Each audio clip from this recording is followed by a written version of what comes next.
Yeah. Okay, let's get started. Yeah. Yeah, I should say I'm a little bit worried I'm gonna end up getting dropped, but I'm gonna do my best. I'm hoping that the Wi-Fi turns back on well. Things are going.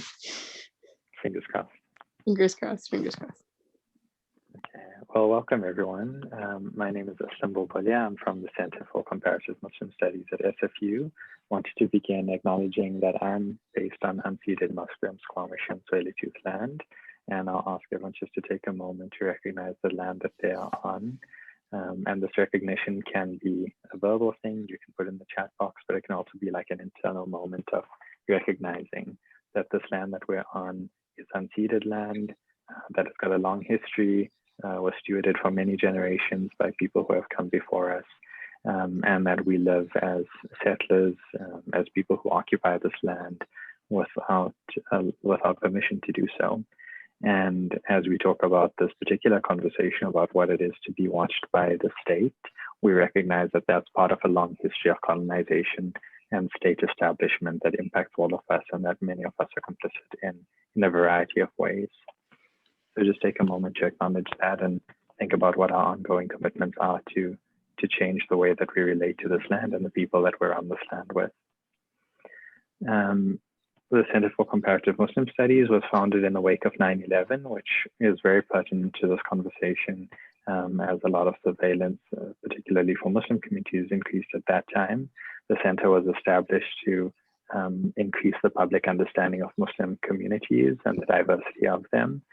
In my time working at the center, I think I've realized that as much as it's important to make the public aware, the non-Muslim communities around us aware of the diversity of Muslim communities, to show the multiplicity of narratives that exist, it's also important for Muslim communities to acknowledge the multiplicity that exists within ourselves. Laura seems to have dropped off, but we'll hopefully get her back at some point.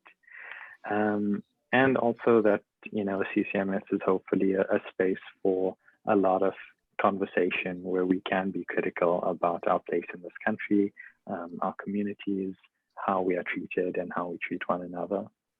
This particular event is part of Islamic History Month, and for the last couple of years, we've been using Islamic History Month as an opportunity to think about what it is to be on this land as we celebrate Muslims' contributions to Canada and society more broadly.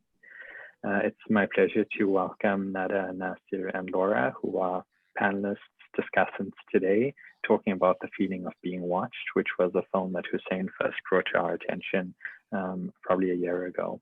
And the thought of screening this and having this conversation between Muslim and Indigenous people on this land was really pertinent, given the experiences that our communities have had with surveillance. And I will hand it over to them. I won't say too much about them, but let them introduce themselves perhaps before they begin.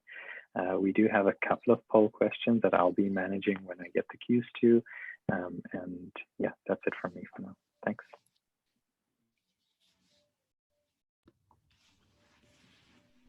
Cool.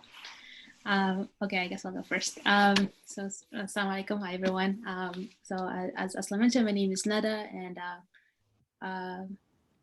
well, maybe I forgot how to introduce myself. I didn't plan this part. I've been thinking about what am I going to say about CSIS. I forgot to focus on what I'm going to say about myself. But yeah, I was going to say I live in, I'm also in the unceded land of the Coast people, Musqueam, Tsleil-Waututh. I think I'm forgetting the third one now. Squamish people, and what is known to be Burnaby. I've known, well, I mean, I work closely, I've been working closely with Aslam and Yara and a bunch of you actually here for a while now. So this is such a great, I feel like many of us have been talking about this conversation for a while, like talking about CSIS, talk about surveillance, but we haven't actually been able to like have a formal conversation about it until now. So part of me is a bit anxious, as you can tell, also really glad that this is happening. I'm originally from Palestine, but never been there, obviously, because of the war. Grew up in Libya and then came here about just over 10 years ago. And it's, yeah, and ever since I came here, it was like this conversation, oh, surveillance, but no, not really. Like, life is so great here. It's Canada, it's the dream. And that's when you start to just live in that tension, like, oh, we love Canada, we're so grateful, but Canada's still harming us. And at the same time, like, our land was taken from us, we became refugees, but we're here now, and we're in one way or another complicit in the displacement of Indigenous people on this land, and how to navigate that issue as well. My work is really mostly involves working with migrant communities, refugees in the Lower Mainland. And I work at SFU, and I studied SFU, and I have deep love and hate relationship with SFU. I'll leave it at that. And thanks for inviting me to be part of this panel, obviously. Maybe I'll get Laura to speak next, because we have her now. Hello, everyone. My name is Laura Cuthbert. Gaaysiigad hinu di kayong. My name is Gaaysiigad. I'm Frog Clan from Ravenmoedy in Heidelberg. It's very nice to meet all of you. I'm right now a bit further away. I'm over on Cowichan territory and many Coast Salish territories over on Salt Spring Island. A tree hit some power lines, so I don't have Wi-Fi. It's gonna go dark really fast behind me, but I'll be here for when I can. It's really, I'm very grateful to be invited to this, and I've spoken with Nada for like endless lunch hours about this, because at dinner time it comes up also. It's I think something that for many of us is like part of our childhoods and part of our adulthoods and just like our lives, and for I think very different reasons, but also whether it's for like Indigenous people or Palestinians, Indigenous Palestinians, or for like Muslims after 9/11, all these different disconnections. It's always about colonialism, and it's always about the systems that tear at us. And I really, I hope I get to stick around for much of the conversation. And I'll pass it back over. We hope you do too. Me too.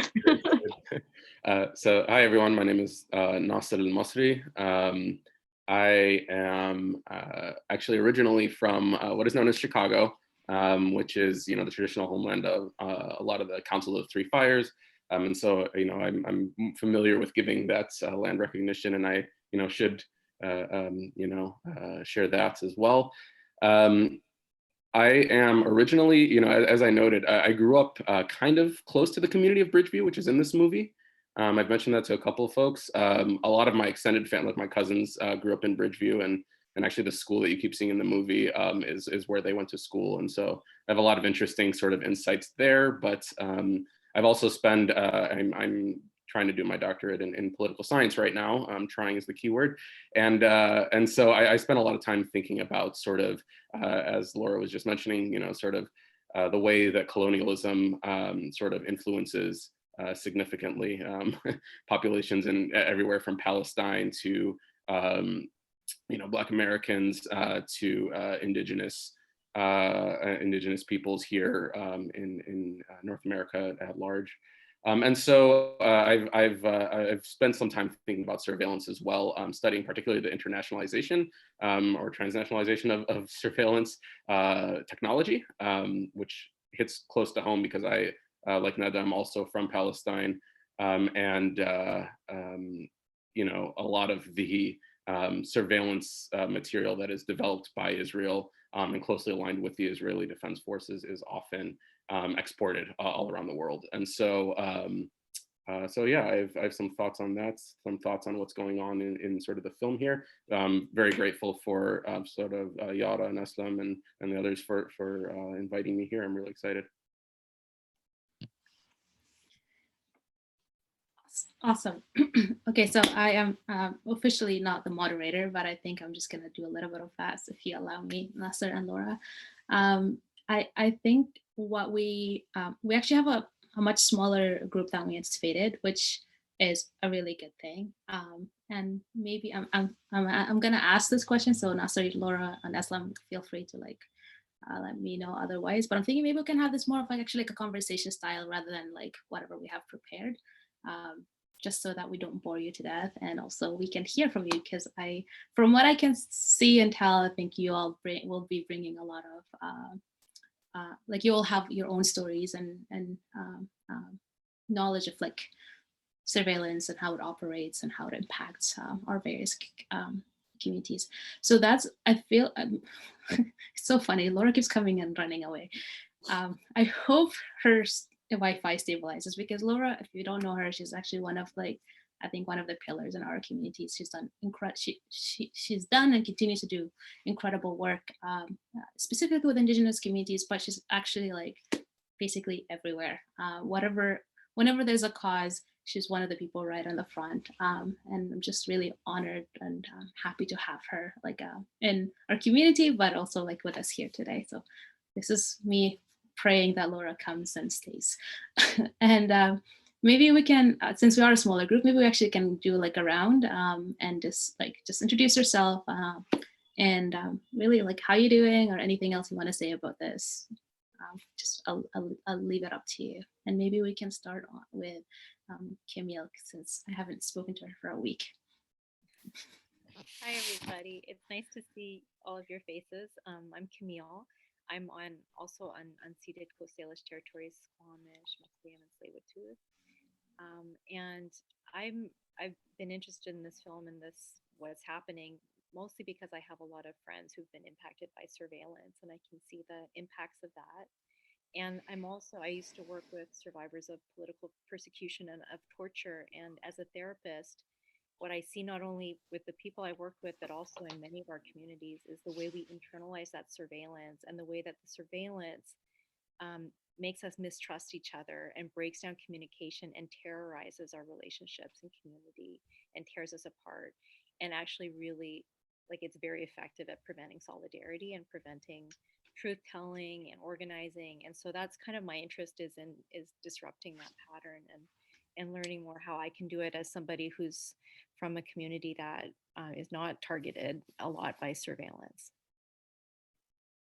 And also, I only watched the first 20 minutes. I thought the group would be larger, and anyway. So I'm gonna listen more than I talk.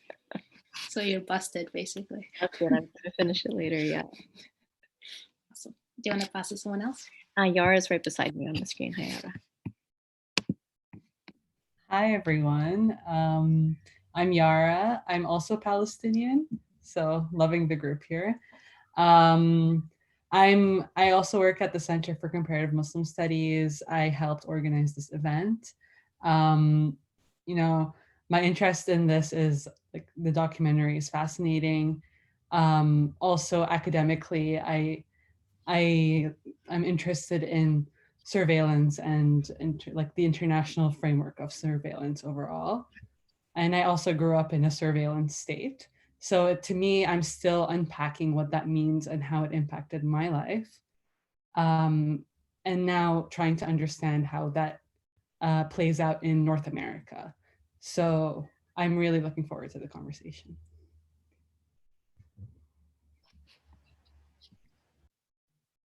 You get to choose the next person, Yara. Hussein, I guess. Yeah. Hi, everyone. Assalamu alaikum. My name is Hussein. Yeah, small introduction. I'm a Filipino Lebanese and growing up Muslim in Vancouver and Burnaby. Yeah, this film was really interesting to me. I took the opportunity to watch this film with my father, who's a Lebanese side of my family, and surveillance has been a big part of the topics that we talk about and the experiences that we've had. And I took the opportunity to hear his thoughts on it, which were quite surprising and expected and unexpected. So I'm looking forward to hearing how other people have perceived it, and kind of the thoughts that they've come up with while just thinking about surveillance. And I'm also really interested in, like, the Indigenous experience in Canada in terms of surveillance. And this isn't just a Muslim problem. It's not just a Arab problem or whatever. It's very intersectional in that sense, and it's something that a lot of people don't know about. So I'm really looking forward to learning and sharing what I hear today and learn here to the people around me. So thank you for creating this space. Thanks, Hussein. We have Noor here. You're muted. Oh. Noor, you're muted. We can't hear you. Sorry.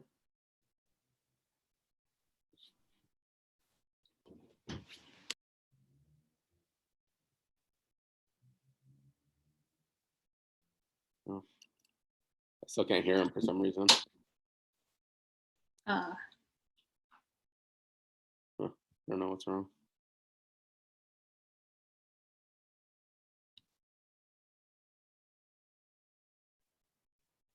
No, it's still muted now. okay. Now it's actually muted. I think when you're unmuted, it's not making sound. So. I don't know if it's an audio issue. You can also, can you try one last time? No. We still can't hear you. You can hear us though, clearly. Maybe I'll invite you to maybe type it in the chat till we figure it out. I don't know if you want to say anything in the chat, or if anyone here has any suggestions on how to fix this issue, feel free to suggest it. If he has headphones of any sort, that might, I've tried that before, might help the problem. Nor if you have headphones or earbuds to plug into your computer, you can try to do that. Thank you. Ahmed, you don't have your camera on, but I hope we can hear you at least. Yeah, yes, so welcome everyone. I can change the computer. This is my PC big computer. So, but I have a laptop. So, but I need to switch off and get. I honestly didn't know that the meeting will be just like a few people. I thought there will be like 100 people, and I don't need to have a camera. In all cases, my name is Ahmed Rawi. I am originally from Iraq. I am a faculty member at the School of Communication, Simon Fraser University. I'm also an affiliated faculty with the Muslim. Wait a minute. What was the full name? The Center for Comparative Muslim Studies. Yes, so with Amal Ghazal. Yeah, I'm part of it. I also presented once about the way the Russian trolls talked about Islam and so on. I'm very much engaged in research regarding Islam, Muslims in many ways, and especially focusing on social media. I watched the whole film. I only have 5 minutes left, but the meeting started. And I'm fascinated. Like, I am a big fan of Assia. She's like, this is a wonderful documentary. I teach news, and what she's done is an excellent piece of investigative journalism. And I'll probably make use of it in my own teaching, because I was really, really drawn to, fascinated by her work. So I was looking forward also to meeting her, but it seems that she's not here. But in all cases, I can get back to you. I can turn off, switch this on and go to a laptop, but you need to wait for me just 5 minutes. But thank you so much, everyone. Thanks, Ahmed. I'm so glad I know who Ahmed is now. I'm like, oh, is it CSIS undercover? no, sorry. I'm kidding. Sorry. No, it's totally no fine. surveillance. No surveillance. No problem. Okay, so I will. Maybe we could start. I don't know if Noor, you want to try again before. I don't know if your audio works now or not. We still can't hear you. No luck. No. Okay. Aslam, would you like to say anything to add to your introduction? I think the only thing that came up as everyone was introducing themselves is I had completely forgotten I'm from South Africa, and my dad shared a story about when he was in high school, the headmaster left and they got a new headmaster in. And I was at a wedding a few years ago, and my dad pointed to someone and said, yeah, her father was the headmaster that they brought in as a spy for the South African government. And I just thought about that moment that like, oh, even in your own school, you can't trust who your headmaster, who your teachers are. He was more involved in South African politics, and he went to medical school, and then they would use the medical practice as a place to kind of politicize and teach people about strikes that were happening and things like that. And as a result, when he was doing his community service, no hospital would take him in because they had, you know, through the spy networks, kind of targeted him and singled him out as someone who might be up to no good or up to some good. And I often think about like what it means to build trust post-apartheid. Like 26 years later, we still don't know who are the spies in the community, or when we do know who those spies are, we still need to interact with them. They're part of our community. And without like a reconciliation process that actually reconciles, that actually restores and transforms justice in these spaces, I think there's a lot of open wounds that South Africa carries. And at the moment, we're in the process of making more wounds in Canada right now. Yeah, just something that came up for me. Thanks, Aslam. Okay, I just got a text from Laura. She is probably not going to be able to join us. It sucks, but whatever. I think CSIS is behind this too. I'm sure of it. They went in and like cut off her Wi-Fi. But I hope I'm hoping that this maybe is like us getting together today in this kind of event will be just like a first of many more conversations to happen in the future. And part of me is like, I know there's interest. I think you guys had a larger number of people registered for this, but I honestly feel, I mean, it's a bit risky to join this conversation, especially if it's virtual. I feel like, I don't know about you, but I feel it. And I was telling this to Nasir. It's really funny because immediately after Aslam and Yara have approached me to be like, hey, let's do this. Like literally, as soon as I responded to them, I said, yes, I would. I got a call from CSIS. And they're like, hey, it's like, oh, can we just have a chat? Like, let me just go grab some coffee and blah, blah, blah. And it's like the same, whatever. And it sounded like a super nice, friendly woman. And she was like, hey, yeah, no, my name is Victoria. And like, it'll just be a friendly chat. And we just want to know, like, you know, your work with the lab and your work with the refugees and immigrants are so prominent, and like you're doing amazing stuff. And as a community leader, we would love to just chat with you and all of that stuff. So then I kept saying no, and she insisted. And then I said, okay, fine. How about this? Send me the questions you want to ask me in an email. And then I'll read the questions and I'll let you know if I would want to meet with you or not. And she's like, no, she's like, no, you know, it's gonna be a chat. Like, it's not gonna be formal. So we don't have specific questions, but really what we're worried about is like, you know, right-wing extremism, especially since you work around like with marginalized communities. I'm like, oh, so maybe she's like, you know, it's the first time I'm hearing CSIS was worried about the safety of racialized folks, right? So then I kept pushing her to like really learn more. And then eventually she's like, yeah, we're also kind of really worried about some of the refugees and extremism and all that's happening. But like the way she packaged, like why she wanted to talk to me, it almost implied that she was actually positioning right-wing extremism as a problem and wanted to hear some insights given our work. But when I really like went on and I continued to push her, it was so clear that she was worried about the bunch of Muslim refugees that I'm working with. And also it could be more than that. Like it could also be her way of getting to know more about me. And so, and this is the thing, like they mess up with your head. You're like, well, you don't actually know why they even want to talk to you. And so anyways, I said no, and it was quite clear. And I kept saying no, no, no. And then just 2 days ago, just before I talked to Nasir about to plan this event, I get another call from him, like, oh, I was just hoping if you change your mind, blah, blah, blah. And I was like, part of me was like, well, are they like spying on my email? Do they know every time I message with the word CSIS, like they call me? So it's kind of, yeah, it really messes with your mind, but also it's like, it makes you wonder, like, what should I say? Like, how much can we actually talk about? How much can we share? When it's in person, but especially if it's virtual. It kind of touches on what Aslam was saying about this notion of trust. Like, who do we trust? Who do we not trust? Like, Ahmed's camera is not on. So I'm like, oh, I wonder who this is, you know? And I'm like, Rawi, I know a bunch of Rawis that live in Syria, right? But it makes you like question who is who. Anyway, that's my long introduction, like initial thoughts. Don't worry, Ahmed, I trust you now, only because I feel, well, we're good. But I'm definitely. I'm not. I don't mean to hit on you. Like no, I'm going to get no. Give me 5 minutes. 5 minutes. I'll be back. no. I don't. You don't have to turn your camera on. But I'm just reflecting on my initial reactions to this group. I'm like, okay, who do I recognize? Who do we know?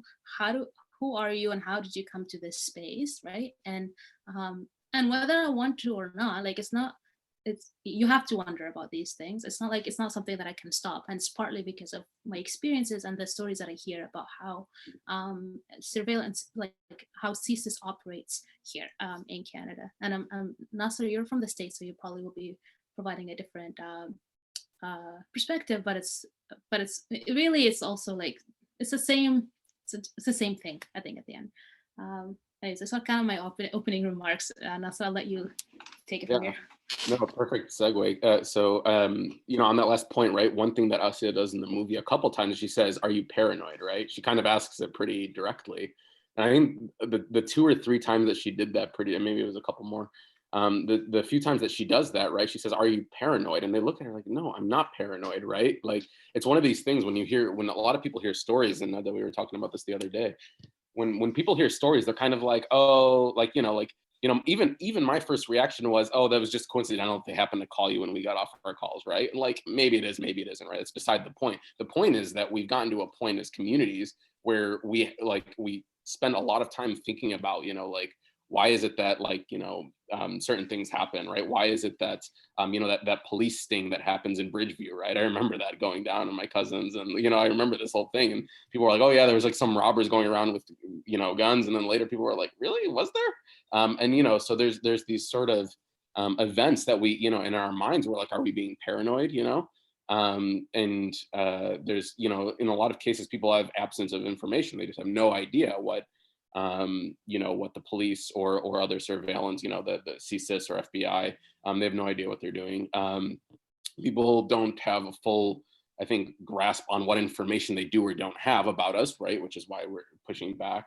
I'll maybe later on, I'll share a little information in my experience when I landed in Ben Gurion Airport in Tel Aviv. And, they're asking me questions as I'm entering. I'm able to enter because I only have an American passport. And they're sitting and asking questions, and I'm like, what do they know? Like if I misanswer, you sit and you wonder, right? In these sort of scenarios, like what is it that they have on you? What are they looking for? And so there's a lot of parallels, I think, to the short answer to Nada's last point, right? There's a lot of parallels in the way, and these international networks, I'm not an expert on this at all. I don't know all the details, but these surveillance strategies, surveillance technologies are shared, and they're shared widely. There's a book that we're gonna one recommendation at the end called "The Age of Surveillance Capitalism." If you've heard of the book, but it sort of discusses the wide the wide range of a lot of these practices and technologies. Some we didn't get a chance to talk about this before, but I've heard a lot of the sharing between IDF and sort of apartheid South African strategies, and so there's a lot of ways in which these are shared. I guess two opening thoughts. Number one, as I mentioned, I have some interesting sort of insider perspective, I guess, on this, which I gathered very recently from close family members who were around in Bridgeview when a lot of this happened. I was too young when a lot of it went down, but sort of, can discuss some of that. And two, talking a little bit about it. Maybe this is where I'll say just a little bit more. I mentioned that I'm doing my PhD in political science right now at MIT, and one of the reasons that I got pushed into political science, I was actually a math and engineering sort of undergrad for a little while, and I think it was the second year of college. I was doing, I kind of got bored. I was like, I don't feel like I'm contributing something through studying this, and there's nothing against engineering or math, but I felt like I wanted to do something more in the social sciences.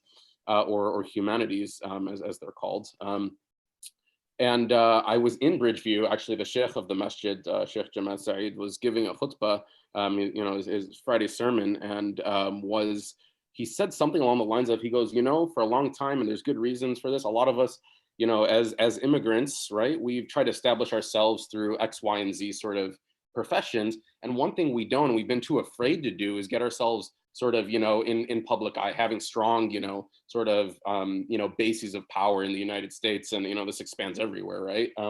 And we haven't done a very good job of doing that as a collective. And until I watched this movie, I didn't think about this. I always said our parents told us to keep our heads down, get ourselves stabilized, and then the next generation could kind of do whatever they want, right? I would say it like that. Now I kind of see it quite differently, actually. There was a lot of reasons, and now I reflect back on what my parents would say to me. It's like, oh, you're studying politics, just be careful, don't talk about, right? Don't talk about Palestine, it's gonna get you in trouble, right? Be careful, don't talk too much about, your Muslim identity, right? Don't talk too much about, don't be an activist, don't be too loud of an activist, right? The more you scream, the more they're gonna hear you, right? It's easier to, what's the metaphor? It's easier to hammer the go for whatever anyways, you got, the little game where the heads keep popping up, right? It's easier to hammer them when their heads pop up, right? And so that was always the metaphor that I was told. And so it wasn't until I actually watched the screening that it really hit home, that I was like, man, a lot of the reason my parents kind of shied me away from a lot of this stuff was because of paranoia, because of fear of what that would do. And I could go into more depth right now. I'll stop. But yeah, on that note, it's something that I still think about a lot. Something that I think about with my, sort of with my family and my future as a potential, academic or whatever it is that I decide to do. There's fear. There's always fear in the back of the mind about, who's watching and who's listening. Yeah, so I'll stop there. And we can maybe we should we Nada, well, we'll leave it to you, I guess. Maybe move to the movie itself, the film. Sure, I guess we could do that. Like, are there, aside from Camille, who only watched 20 minutes, maybe still got something out of those 20 minutes too. I don't know if you guys have any like thoughts, reflections on the movie, or actually what you've just heard, like from what you heard from us so far. I'll just like open it up. Yes, Hussein. Yeah, both of you kind of summarized a lot of what I was thinking about and what the movie was like portraying. I think one thing that comes to mind for me is the taboo about being surveilled. In like specifically, I could talk about my community. You don't talk about if someone comes and visits, or you don't talk about being stopped at the airport.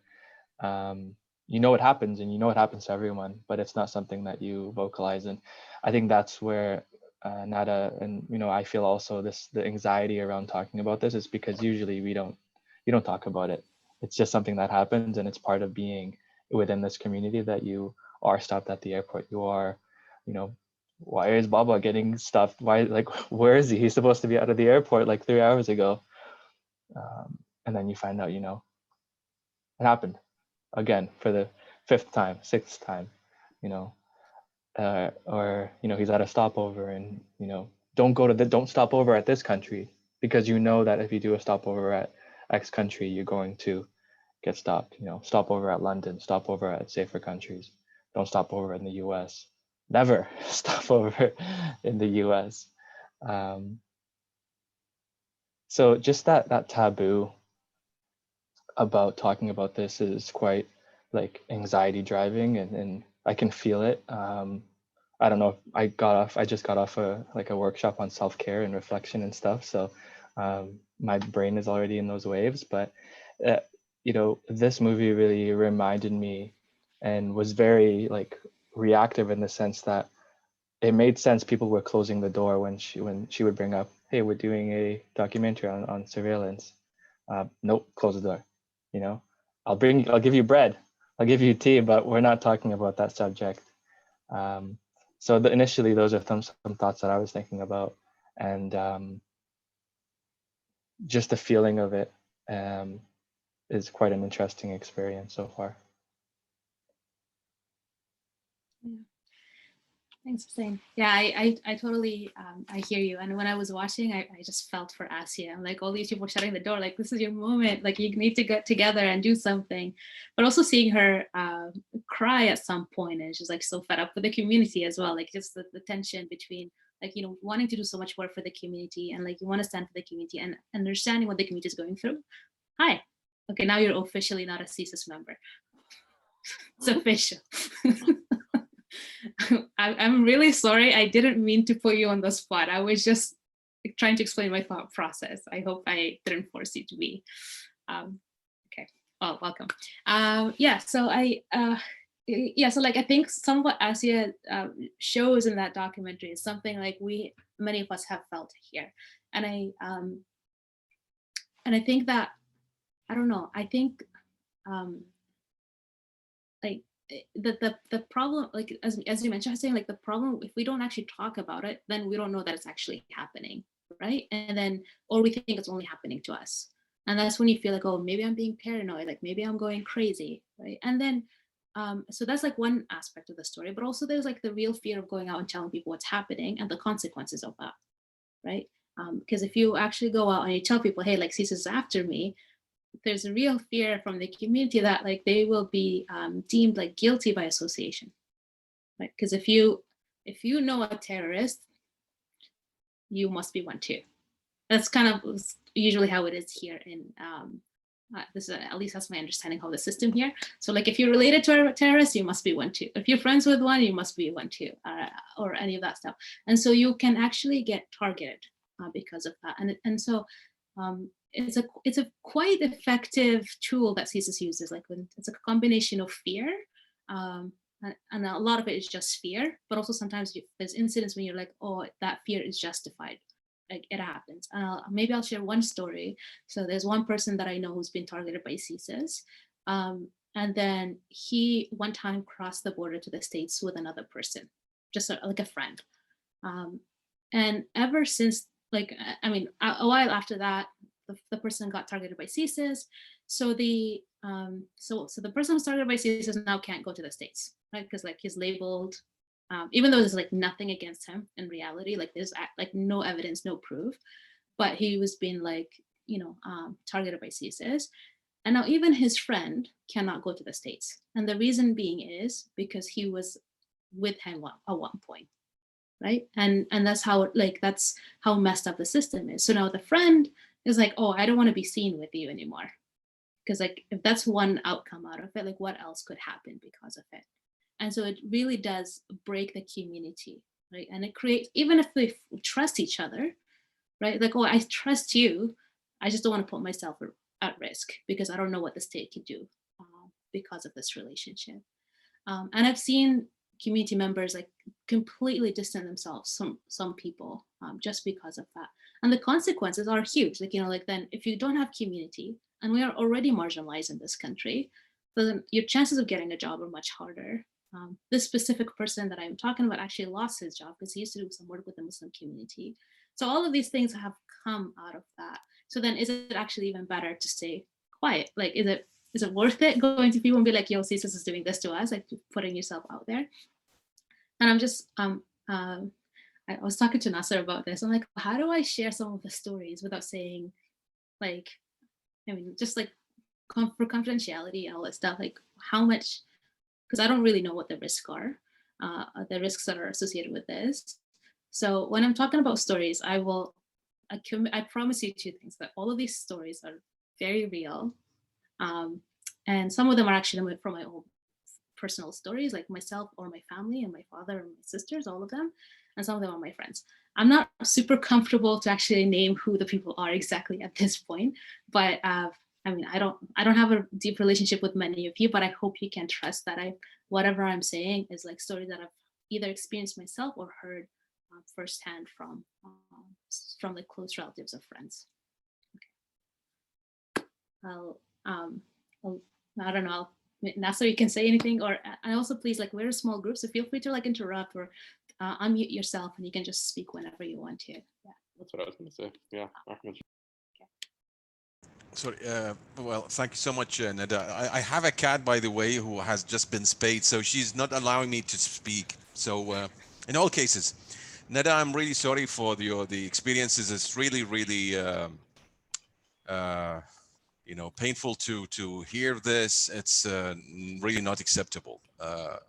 You know, we definitely need to fight back against these types of harassments. Usually this does not happen to white people, and it only happens to non-white people, especially from certain religious backgrounds. So this is completely unacceptable. But what we need to do is probably to reflect on and think of how to fight back. This is not right. Yeah, that's the only thing I want to say. And regarding also, I come from Iraq, and they say the Iraqi. Well, I've just become a Canadian citizen maybe about a year ago. But during that process, it took a while, and it was not easy. Also, as you know, the Iraqi passport has been one of the, and still is one of the worst passports ever. So going through airports, getting the visas and everything else has been a nightmare. Even, I thought of going to the United States. I applied for this called Nexus card, and it got rejected. Though I am a Canadian citizen, I'm a very nice guy, like I'm paying my taxes, I have a full-time job and everything else.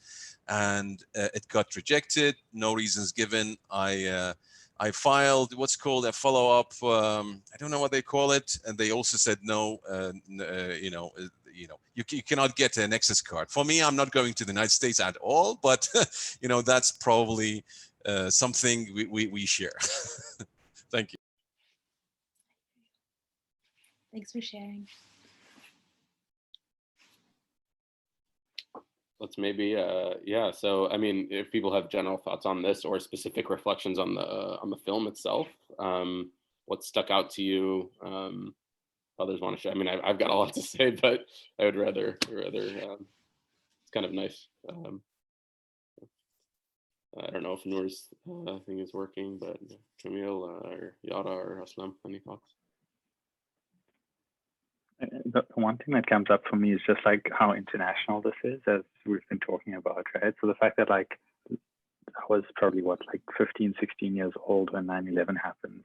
And in South Africa, so far away from it, you feel that the targeting, right? And then you feel and you hear, okay, now I can't travel. You're hesitant about things, about claiming your Muslim identity. And I think this is kind of the very broad level of infringement upon freedom. The freedom to think about where you want to go, to dream about who you want to be. I think at that very high level, we start being impacted. And then as Nada mentioned, our relationships with people around us, our relationships with our communities, that's being impacted. So even before the kind of state violence that we see, people being detained illegally, people being surveilled illegally, even before we get to those, there's already at least 2 levels of violence that are taking place that impact pretty much every single racialized person, everybody carrying a Muslim name, before we get to what's officially able to be classified as an infringement on your rights or a crime or something like that, that we can challenge in these more direct ways through challenging laws and other things.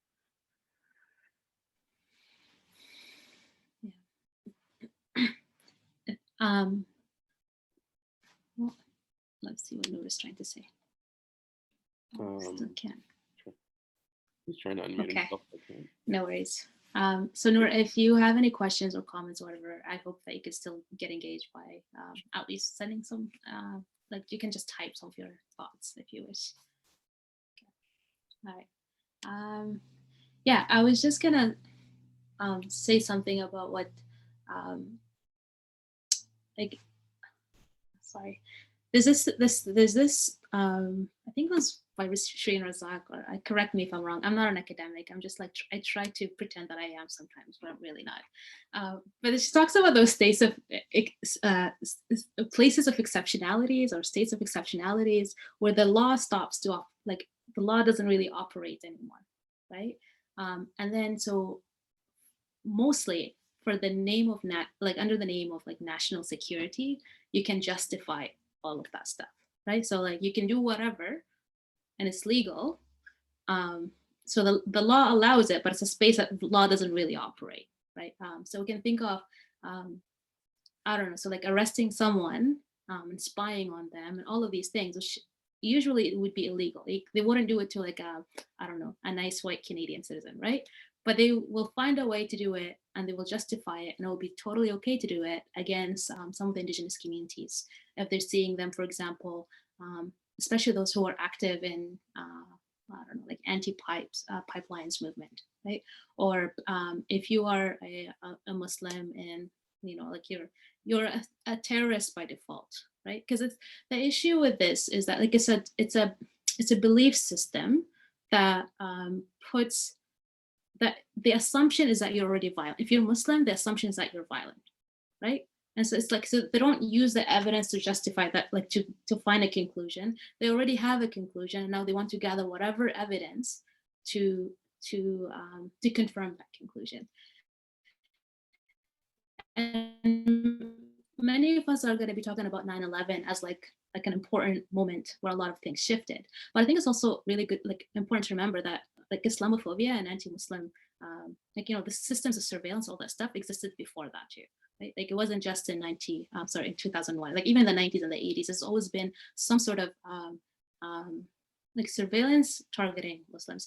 And I just want to like say, a lot of my experiences comes from me being a Palestinian Muslim newcomer to Canada, but so I just want to acknowledge that, and I also want to say it's not limited to Palestinians. It's not limited to Muslims, because I really wish Laura was with us, because I think from what I'm hearing from your community, Indigenous people have also been targeted a lot because there's a threat to the nation, right, to the state, the Canadian state, right? And then you have even some of my friends I talk to, if they have any kind of relationship with undocumented people, they're also targeted. And then like there's like huge surveillance.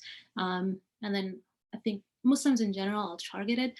I want to say that Palestinian Muslims are especially targeted, but maybe I'm just making that up. I don't know.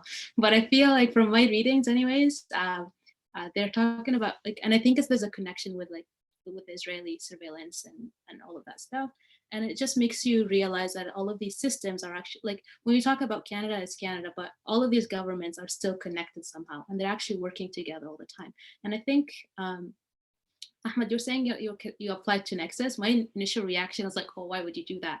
Because they have to sign so many forms saying like, oh, Canada can share stuff with the States. And I've seen that being used against some of the Muslims here. Like that's one of the way the US like spies on Muslims here too. Because like as soon as you, sorry. Yes, I mean, I completely agree with you, but the only reason why I applied was because most of the academic conferences are held in the US. And part of my, 10-year requirements, I have to, show myself. I go there, attend these conferences. The good thing about COVID, ironically speaking, is that everything now is online. I don't need to travel anymore. Yeah. But that was, and in my response, I said like, I don't want to do anything. I just want to go to academic conferences and maybe take my kids one day to Disneyland, if this happens. But I mean, this is their decision. For me, I'm not going at all, which is okay. I just want to talk about the issue. I think the issue is not related to 9/11 at all. It's more related to cultural racism. There is that's the core of the problem. Anyone who does not align with or fit with the white mainstream culture would be regarded as foreign, strange, exotic, and suspicious. And special groups have been labeled as such from the beginning. When it comes to Muslims, they probably have now the worst. The worst, type of perception in the United States and even in Canada. I mean, if you look at the surveys and look at who has the worst kind of reputation, you see that Muslims, Arabs would have the lowest. Now Asians is because of COVID-19, but it was not the case before. And if you compare this with surveys in the UK, Europe, it's all because of cultural racism. Simply because we have for Muslims, they have different names, they look differently, they wear different clothes, eat different food. This is the whole case. And of course, Edward Said and all the other people, they talk about the historical reasons behind that. So yeah, thank you. Camille? I'm probably the only non-Muslim on this call, which in itself is a privilege. And I've had the privilege of knowing a lot of non-Muslims. And I think my perspective as a non-Muslim and somebody who was born in Canada and raised in Canada is that most of us non-Muslim Canadians have no idea that our state is operating, like the level, the depth, the intention, the impact of the surveillance state. And so when I started having close friends who were being surveyed, like it was a shock. It's a shock. Like there's like a cherished belief, like almost I didn't recognize that the state is here to protect all of us, right? But that is really not true if you're Black, if you're Indigenous, if you're Muslim, or if you've been targeted for some other reason. So I think that's like that belief system is also something that folks who arrive here kind of get indoctrinated into, that the police are good, that the state is here to protect you. And then, maybe are more vulnerable for those calls from CSIS, about, hey, you work with so-and-so, can I have a casual chat with you? And I guess I've just been thinking about like how I can raise awareness of what's happening, because I'm also a therapist. So I see like the impacts, like, the shame around this is actually toxic. Like a lot of the studies these days are around how you carry shame in the body, that it shortens your lifespan, that it affects your organs. Like this is not a little thing. Like it's huge. Like the impacts of surveillance and the shaming around not being able to say what happened to you and having to carry that is really gross. And so I find it very alarming. And at the same time, I feel it's very stuck because there's so many safety issues around organizing around this. So I'm glad that you all are having this conversation, and I'm really curious about what it will lead to. Yeah, I think, sorry, go ahead, Ahmed. You want to jump back in? No, just commenting on the documentary. Go ahead, Nasir. I mean, I can say something after you. Yeah, I'll just keep it short, just on the last point. Camille, is that correct? Or is it pronounced? Okay. So Camille, yeah. So on that last point, I think it's really interesting. There's a lot of work to be done as a community, right? Collectively thinking about, and this is for a lot of communities that have been affected, but thinking about the way we present ourselves as a community, right? Publicly, I think a lot of stuff gets buried deep, right? And there's like a very consistent sort of community. And this is me speaking from my upbringing in Chicago, but I imagine communities in a lot of places do this, where there's really a need to sort of have more open conversations than that. Maybe that begins in the mosque, maybe that begins in schools, probably all these places, right? But I think that's something that has come up in a couple places, at least I've seen in Chicago recently, and it's actually done a fair bit of good for at least the younger generations understanding what their parents' mindset was. It's obviously not perfect, but I think that's one thing, is actually just talking about it, right, at that public level, saying, hey, we all experienced this, let's think about it and digest it. That's not gonna replace something like talking it out with a therapist or somebody who's experienced and sort of helping people unpack what they've experienced. And then the second brief thoughts, and then we'll get back to the movie, is something that I have blanked on, so we'll just move on. So sorry, go ahead, Ahmed. We can thank you. So, yeah. Thank you, Nasir. I mean, I think you mentioned something very interesting about solidarity among the community members. I think we missed that, or it's not that evident in Canada. I was very surprised in the documentary to see how tightly knit the community is. I mean, there was this scene that really made me cry a bit when Assia was talking about the day her father passed away, and during the funeral, the community members came together and they paid actually the mortgage. They paid the mortgage on her house, on her family's house, $200,000 that were collected in less than an hour. That's something big. This is big. So, I mean, I miss this kind of community bind, how a community could bind together in order to help each other. So this is so interesting. But my comment about the other issue is related to the idea that people say we have nothing to hide. I don't think this is a right argument because no one has the right to survey you, to physically search your place, just because you have this idea in your head that, okay, I have nothing to hide. The other problem I have noticed also, and the documentary mentions that, is that many people say, yeah, well, this is the way we used to live in Algeria and elsewhere. So we normalize this. It's fine with us. This is what we used to get. But I mean, what's the idea behind even immigrating then? Isn't it to live in a new free, so-called free country, which is again something that this documentary talks about, and I find it to be an interesting aspect. I wonder what freedom is here, and there is some kind of spillover effect. What happens back in the Middle East is being, is being pulled to or brought to the new host nation, the new countries where we live. It's a bit interesting.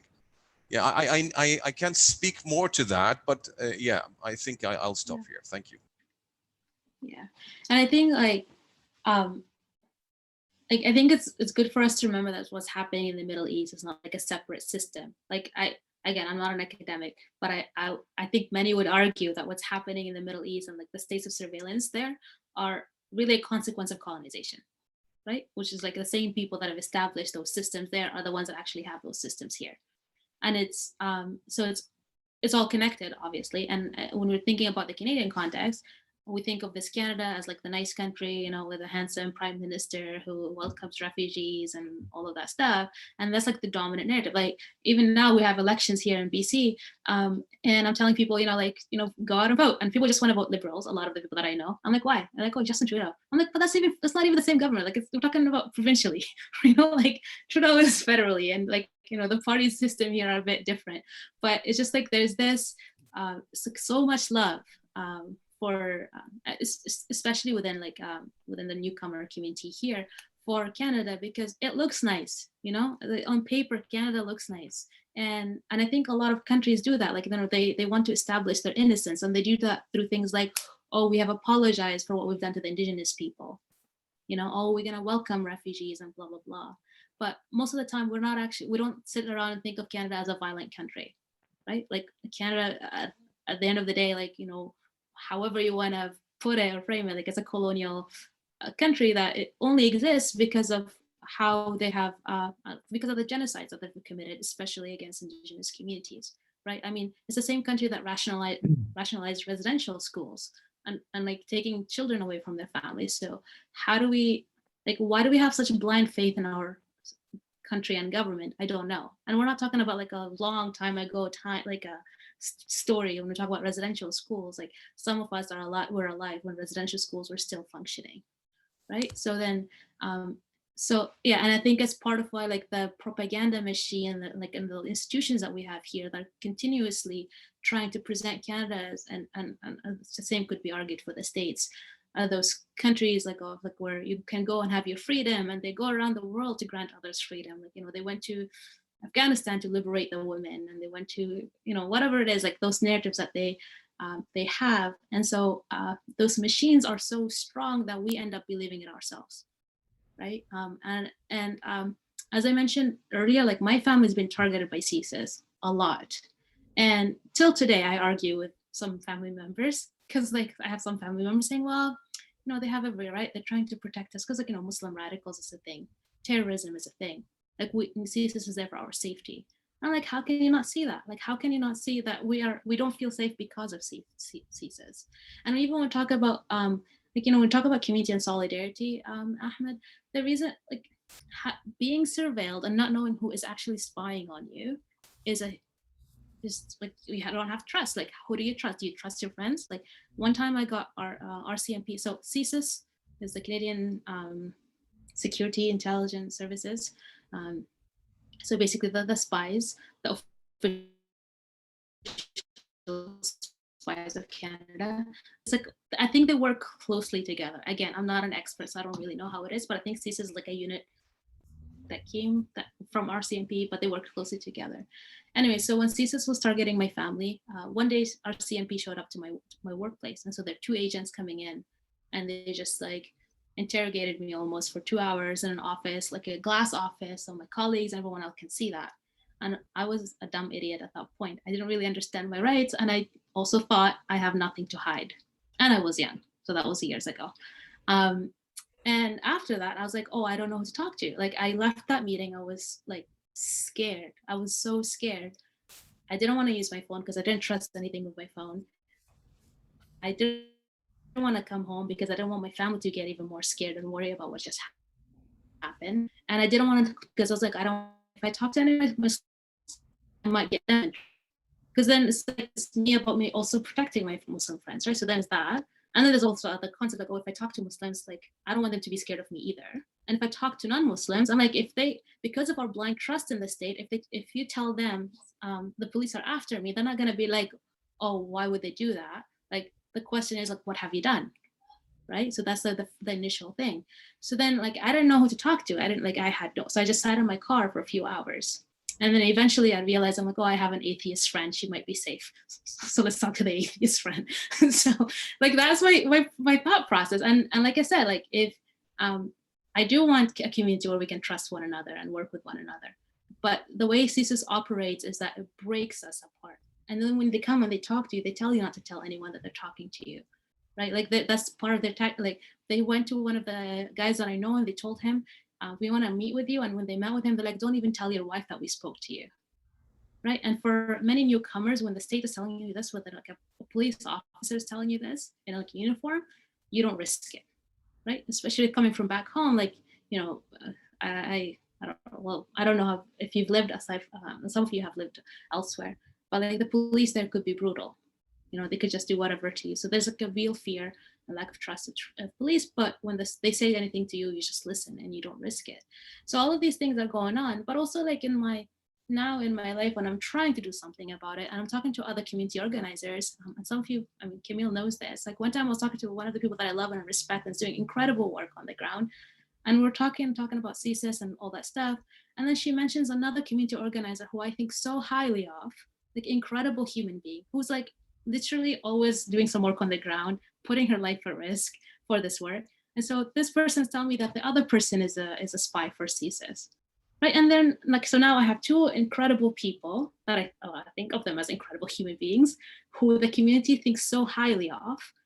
Like I'm not going to mention names because I don't think will have any benefit or value of saying that. But if I mention their names, you guys are going to be like, oh yeah, of course. Like we know these people because they're well known, they're organizers and they do a lot of good work. But then when one of them is telling me the other one is a spy, I'm like, okay, so who do I believe? A, right? One of them seemed to be quite convinced, like 100% sure. It wasn't like whatever. And so then I was like, then do we cut? Like, I don't know, how do we organize together if the organizers themselves can't even trust themselves, like, or trust each other? Okay, that's the end of my lecture. Sorry, I took too long. Done.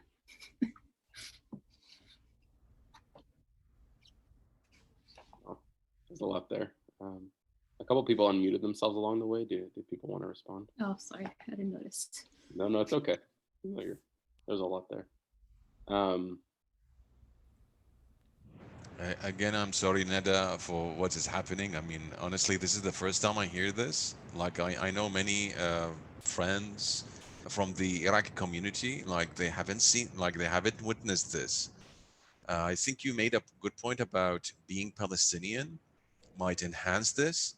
Like I get stopped at the airports and I also filed a complaint about it because I got really annoyed and they told me they don't have anything against me, whatever. But I'm telling them that I will file a human rights violation if this happens again, because it happened twice. But nothing like this. I mean, nothing like this. I wonder, probably it's because of your activity, maybe because with the refugees could be, or because of your background, Palestinian background. I'm not sure. So Ahmed, I'm just gonna stop you here for a second and I'll be like, so this is the thing, right? So then we start to say, okay, what have we done to become a target, right? And like that's what kind of messes you up. Then you start thinking like, oh, have I done something? What is it that I'm doing that's actually suspicious, right? And I don't think I think we need to. I mean, and I say this to. I'm also saying this to myself too, because that's how they get to you. You're like, I shouldn't even be thinking, well, yeah, maybe I'm working with refugees. That's dangerous. Like, what's wrong with that? I am Palestinian, so I can't change that.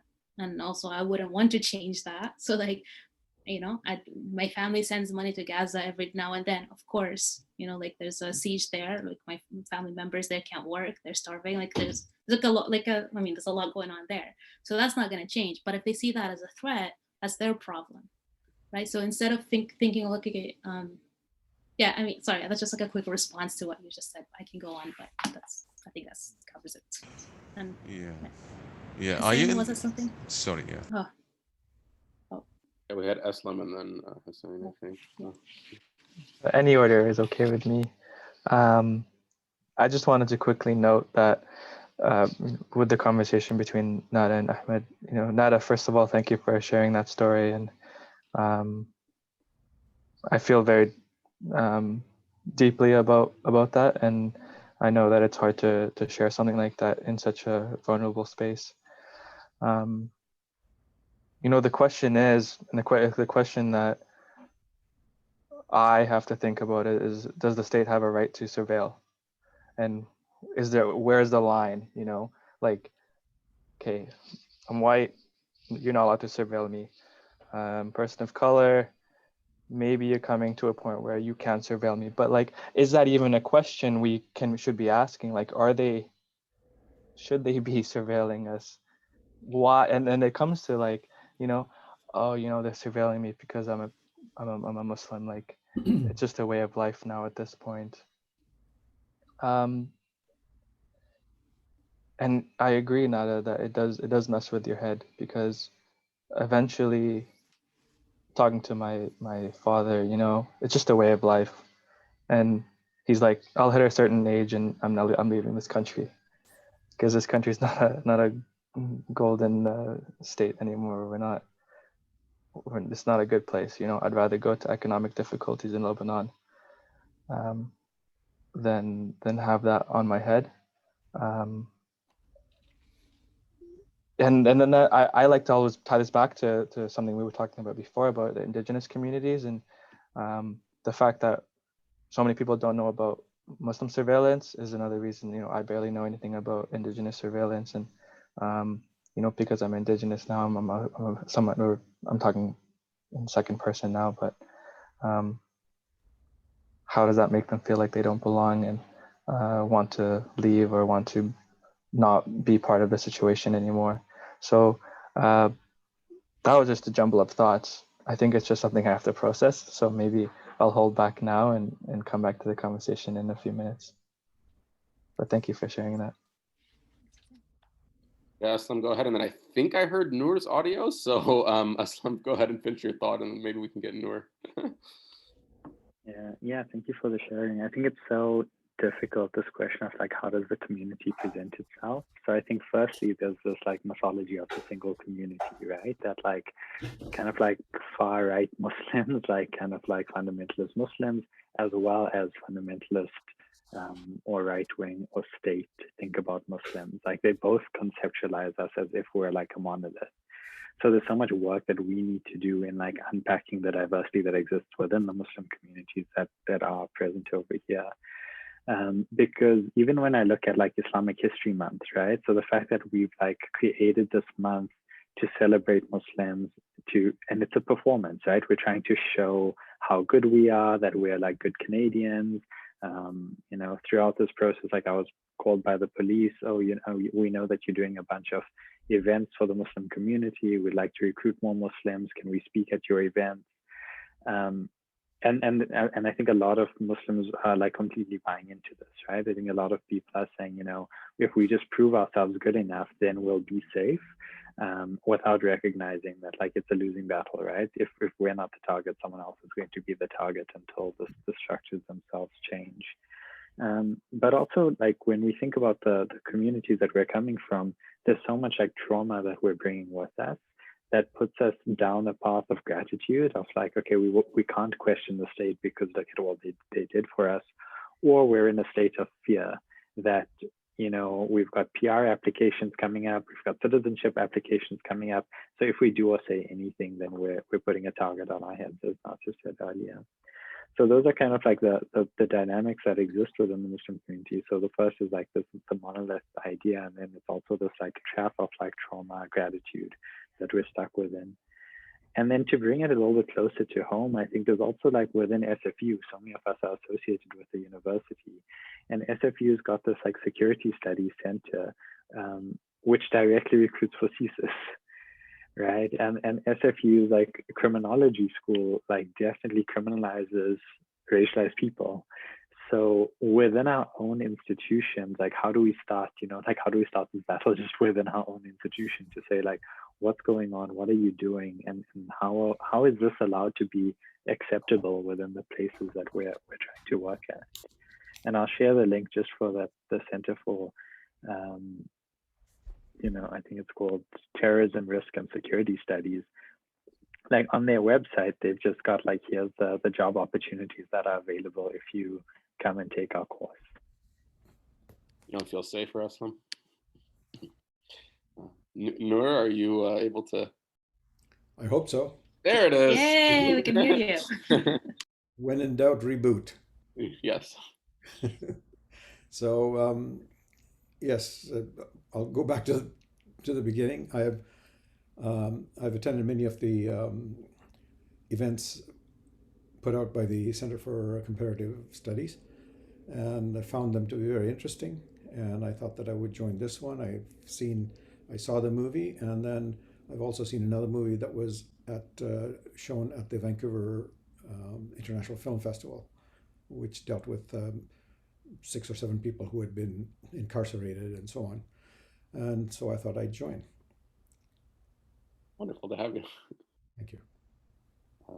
Yeah, so on, so there's a few things that I was hoping to share. I think people might find this interesting, and it gets to a lot of the points that have been made here. And so, I mentioned that the Universal School, which is sort of the school that's right next to the mosque in the film, and mentioned quite a bit. I have a lot of friends and family that have gone there. I didn't go there myself, except for the weekend schools. And my aunt was the principal there for the last 15 years or so. So just after some of this stuff went down. And so she shared a lot of information with me that I can sort of relay here. So there's a few things that I think people will find interesting. So there was a task force. The FBI and DHS after 9/11 set up a task force, and they came to Universal School, and they presented themselves. If you guys have ever heard of DARE, which is Drug Abuse Resistance Education, they call it that in the U.S. I'm not sure if there's a similar parallel here in Canada.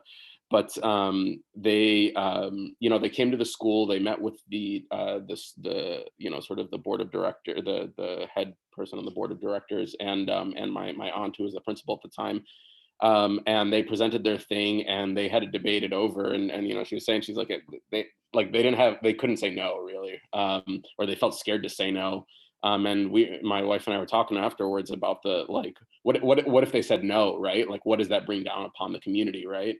So what they did is for 3 to 4 years, they would go into 10th grade classrooms and sit, and they weren't allowed to recruit, right? There was a teacher in the classroom, that sort of thing, but they would explain why it's important to be on the lookout for people sort of, behaving in certain ways. And you can imagine, as a 15-year-old, you're 15 years old or 16 years old in 10th grade on average. And so, they're kind of being talked at about, basically about what's going on in their community. A few other interesting things, and we can maybe open up discussion on this, but it directly relates to the movie. They would bring her in, as well as the director of the other Muslim schools. I'm imagining they did this, but she says she got brought in with just her, one representative from the school board, one representative from the mosque, and she said something like a dozen policemen, right? Police meaning folks from the FBI as well as local police. And there's 12 of them or so, I think she said.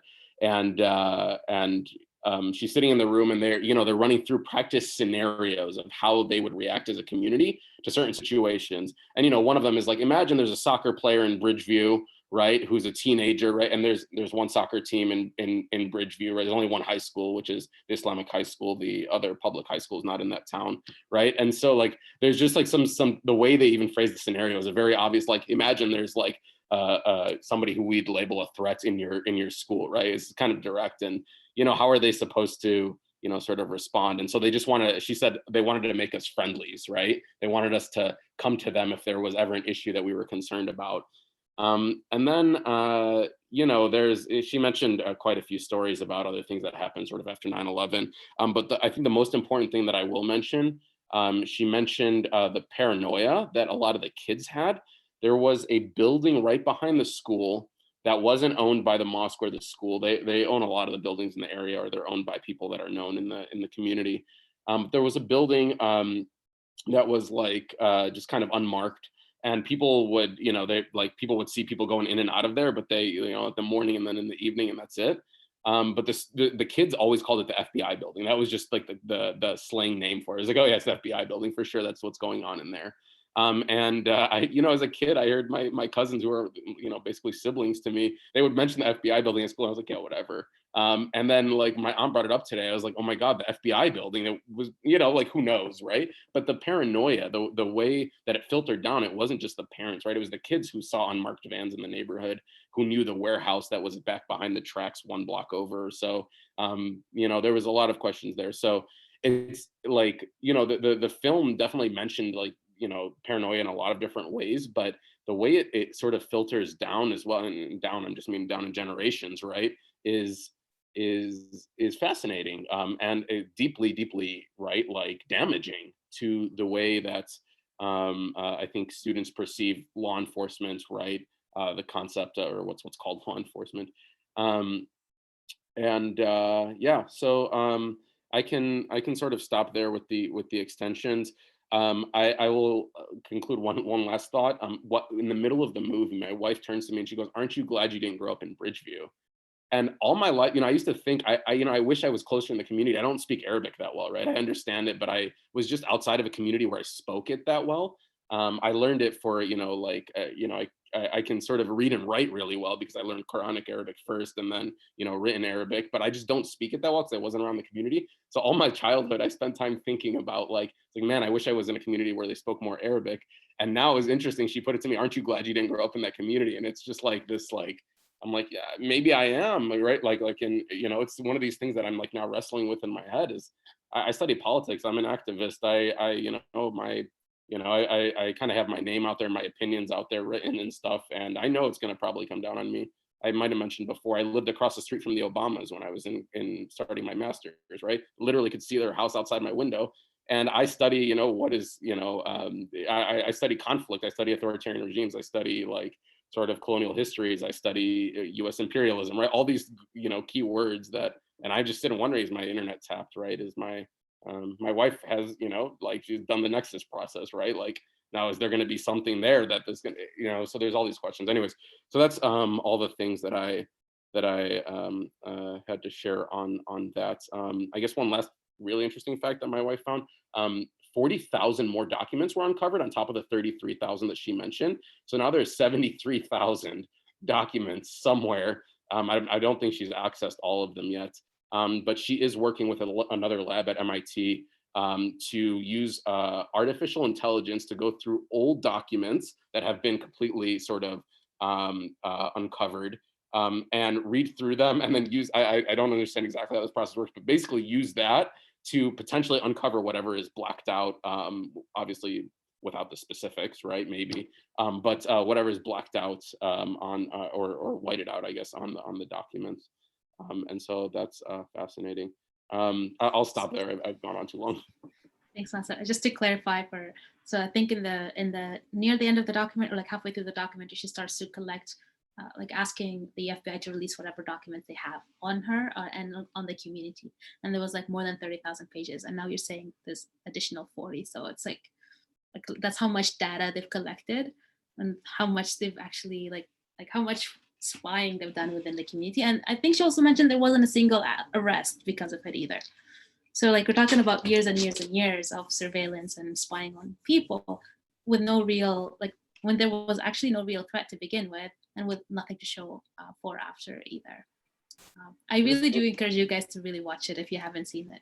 Sorry, I shouldn't have cut you off. To this day, I will say the Palestinian community is still like really careful about how they donate their money, right? Like simplest of things in Chicago. My dad like would always tell me, don't donate your money here or there, right? Anyways, sorry. We had Ahmed and Aslam. I think I'm muted. Yeah, I mean, it just came to my mind, Nada, that in Canada we do have the Freedom of Information Act. That's the one I told you about when I got, stopped by CBSA. This the border police, twice. So there is a website where you apply, and they usually respond within a month. And then I got this phone call from them saying, well, we don't have a lot of documents about you, but you don't need to worry. In all cases, the point I'm making here is that if you go to the website, there is actually one on CSIS. So you can, are you Canadian citizen or not yet? You can apply for the Freedom of Information Act and specifically select CSIS in order to see what documents do they have about you. And that's your right to do so. And I really encourage you to do it today, not tomorrow, really. Like it will not take you more than 5 to 10 minutes. Really important to do so, because even if they don't give you any information, you are wasting their time, and that's good. Yeah, thank you. I'll respond to that after. I think Aslan has something to say. Yeah, I think just the comment on the documents being collected reminded me of Dr. Suad Abdul Kabir was talking about her mother's experience of Malcolm X visiting her university back in the day. And there's the documents that she was looking at for like trying to recreate what was the life of Malcolm X. The most information that they have is from the FBI, because they've got extensive written documentary on like how the Black Panthers were organized and how the Nation of Islam was organized. And that's where the majority of historical record lies. And if that's where our stories are kept, they're being told in a certain way. So in 50 years, in 60 years time, when people are looking back to recreate, okay, what's the narrative, what's the story of what's going on, like those will be the primary source materials. So how can we also create written record and materials that counter those narratives so that, for the future as well as for the present, we've got accurate stories being told? I see a new project for the comparative, for your center, actually. I did. We'll put Yara on it. I did some work in college in my undergrad studies on sort of some of those documents. They're accessible. A lot of them are accessible now. And the detail is unbelievable with which that they collect. But anyways, we'll stay on topic, but there's a lot there.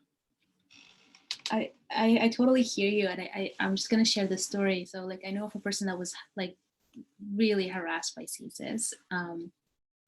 When I say really harassed, like I think a lot of us will identify with the story of being like, oh, I got stopped at the border, or like, oh, like this happened to me once, right? But this person, like CSIS were after him, like, so they would show up at random places when he's at work. They basically went and talked to all of his friends, all of his colleagues, like anyone in the mosque that even could possibly know him, they talked to him.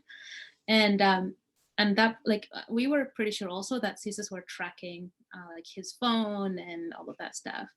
And it got really bad because that person lost their job, like got lost another promotion, and like was really isolated from the community. Eventually I got to the point where I'm like, what can we do about this? So then the person went and actually got a lawyer. And then the moment the lawyer requested to like CSIS to send whatever information they have on him, it literally took like maybe 2 weeks after that, we got a letter saying, okay, well, CSIS has ended the investigation. That's it. I don't know what happened. I think they just felt threatened. I don't know exactly what it is. I mean, of course, there's also a chance that they haven't actually stopped the investigation, but then that person's passport was taken away from him. And when CISA said that they've stopped the investigation, the passport at least was returned. The Canadian passport was returned, which, like, I mean, it might not be super significant, but it's significant enough. And it was like a little bit of like, okay, maybe it's not as bad. And when CISA refused to, I mean, they didn't refuse. They just said like, oh, the investigation is over. But now that you're saying this, I'm like, oh, maybe I should want to talk to this person. Be like, yeah, you should probably still ask for that information. And I can't stress this enough. Do not talk to CISAs. No matter how nice they are, even if they pay you $100,000, say no. I mean, actually, I don't know. If they pay you that much money, take it and then fight them with it. But anyways, like, just don't talk to them. They give me 100,000. Yeah, I might too, to be honest. But the point is, don't tell them any. The thing is, even if they're collecting information that you think is not significant, chances are they've talked to at least another 100 people in your community, and they will piece the stories together and they will make one that will fit their narrative. Right? So like, that's how they do it. So like, even if they collect something really like where you think, oh, it doesn't really matter, right? But then together, when they piece all these pieces together, they could make something that makes sense to them, which is obviously might not be accurate and often isn't accurate, but it could make sense to them. So my only advice, again, I'm not a scholar, but as someone who knows so many people who have been targeted by CISA, is like, don't talk to them. And if they really insist and they continue to harass you, just tell them like, you have a lawyer. Talk to your lawyer. And I think it's just so effective. And you might sometimes have to pay the lawyer, but I think it's some like one of my biggest regrets that I haven't actually started like doing that like much earlier, like 10 years ago. And if you, the lawyer that I know of that has been quite solid, his name is, for those who live in the Lower Mainland, his name is Peter Edelman. And he's solid. He's really, really good. So you feel, you for the most part, CISAs, when they know that you have lawyered up, they will stop harassing you to begin with. Right? And I've heard this story many, many times from other people too. Yeah, no, definitely. I don't know how much Know Your Rights campaigns have been. So I know the Canadian Civil Liberties Union has put some stuff up on their website, and there's other places for sure. But I think Know Your Rights campaigns were huge in Chicago after that. They put on community events, and there's been hundreds of them, telling people like, if somebody comes to your door, you can ask them for like a contact information. Say you don't want to say anything until you have a lawyer present. Say I want to talk until I have my lawyer present, as though you already know, and seek counsel before you speak, all those sorts of things. What they can and can't take from you, what they can and can't ask from you, whether they can or can't enter your house, right? I imagine those are quite similar, but yeah. Yeah, but I think the problem. Sorry, am I interrupting? Go ahead. That was the end of the thought. I think the problem with a lot of the Muslims that I've spoken to, especially the Muslims, is that they will they'll tell you that we have nothing to hide. Like, honestly, this is like their excuse. And there's some people that, like, I literally had to go and beg and be like, don't talk to them. Like, please don't talk to them. And then they still went on and talked to them. And I just said, like, okay, what do you want me? What else do you want from us? Like, what can, like, if someone's asking you about me and I'm coming to you and be like, please don't talk to them. Like, here's ABC. Like, I have a lawyer. Like, and they're like, they're too scared to say no to the police because they think that if they say no, then they're hiding something. Right. And I think we really need to problematize that line of thinking. Like, and I don't really know how to approach it because I literally went begging people to not do it. And like 2 weeks after they did it anyways. So like, I'm just saying this out. Maybe you guys have better suggestions on how to do this, because clearly me telling them, like, you don't have to talk to them. And if you don't talk to them, doesn't mean that you're guilty. Like, all of these things that you can try to convince them, like, we're just not useful in my regard. I think, Ahmed, you had your hand up. Yeah, I mean, one piece of advice I have is they are using a certain type of narrative, because Islam talked about narratives. And I think you have a very interesting other type of narrative that you have to use. You need to own your narrative. So how do we own it? Write about it. If talking to the community members does not work, writing about it will probably work, will make people hear you. And there are ways of doing so. There is the website called The Conversation, which is partly academic, partly journalistic. People will listen to you. I mean, honestly, this is the first time I hear about all of these things. For me, I'm shocked. Really, this is so surprising.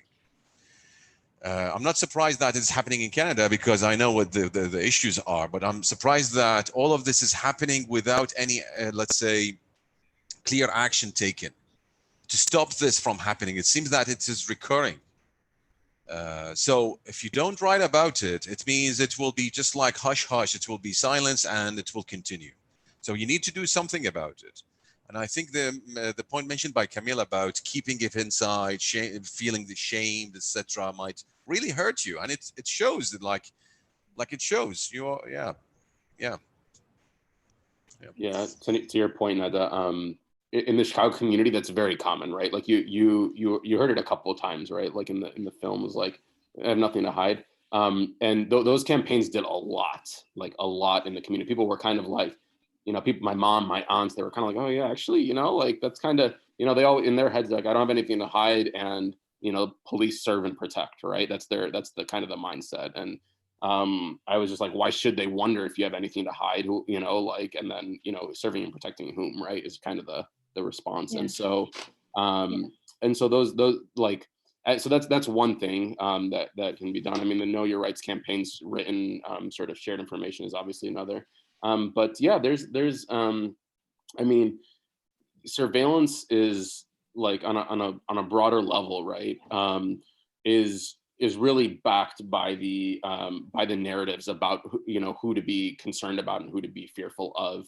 And as I've mentioned, and this is now remembering the point I was going to make earlier.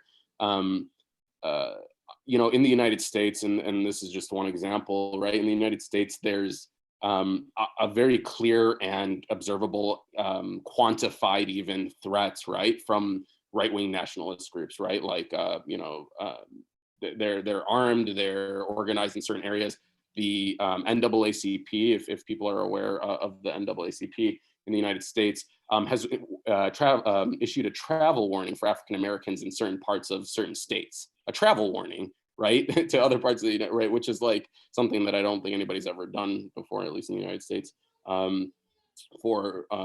anyways, so the broader issue, right, is that politically there is going to always constantly be a focus on, as Nada was saying earlier, whatever has already been determined to be a threat. We already know what the threat is, and we have to go find it. And we can even talk about the way the FBI actually traps people, right? We can talk about entrapment, how people actually, like, the FBI manages to push people into the corner that they wanted to find them in to begin with, and then they arrest them. And we if you don't have any background on this, you can literally Google the word entrapment and read on Wikipedia. You'll find plenty there, and I can recommend some other sources as well. And one very last thing that I'll mention, and my wife just sent me a text with this information. Actually, there's a researcher at Stanford named Rania Awad, if some people know her. Awad, I think, excuse me, is her last name. And she is doing a lot of research on the way that sort of Islamophobia and some of these programs, including CVE, countering violent extremism, what the effects are on mental health, and thinking a lot about intergenerational trauma. How does it get passed down from generation to generation, and affects sort of the thinking of a lot of individuals. Yeah. So. I actually think we have a similar story here. A few years ago was it in Victoria? I don't know. Like, there was a couple of Muslims that were also accused of terrorism. And then I think the court found that the Canadian police actually is the reason, like, they pushed them to come to like plan. I don't remember the exact detail, but now when you talk about entrapment, I just heard it, and I'm not sure if anyone has. And I think I saw Noor's hand up. I don't know, Ahmed, you can speak briefly. And then they manufacture, they set it up. And this is a procedure, by the way, they learned from the FBI. Like, they make it up, they provide the weapons, and in the end, when the victims or the people take the weapons, they get caught. But it's all set up, like it's all manufactured. They even send an FBI, like drawing someone step by step, radicalizing them. So it's all like a whole scenario. And of course, then it will be on Fox News reported that, oh, they caught someone plotting and so on. And it happened so many times, like once during the Harper time, actually twice during Harper's time. Yeah, I mean, that's a very cheap, mean way of setting people up. Yeah, thanks. Noor? Can you hear me? Yeah. Okay. I've heard what people have to say. The movie indicated that charges were laid, but there were no significant um, charges that came to pass. There were minor offenses. So my question, and perhaps it's a very naive position, is what is their interest in doing this, especially when they have to give their resources to, to look into the amount of documents that they had come up, what 73,000, if I heard correctly, in total. So what is their motivation in all of this?